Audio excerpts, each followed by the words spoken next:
Emhlabeni alukho uthando lweqiniso. Ukungithanda kwakho bengakhona ukuyiqiniso.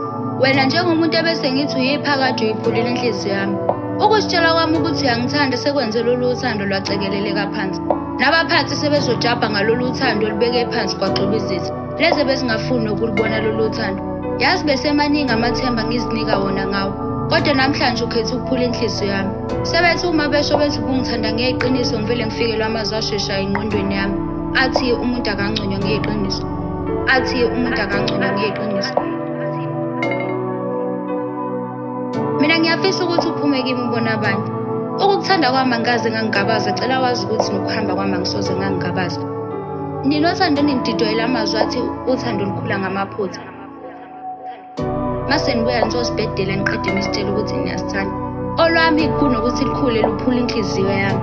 Ukukhala kwami sekwanele. Ukuphuka kwenhliziyo yami luyenze ngaphelelwa uthando.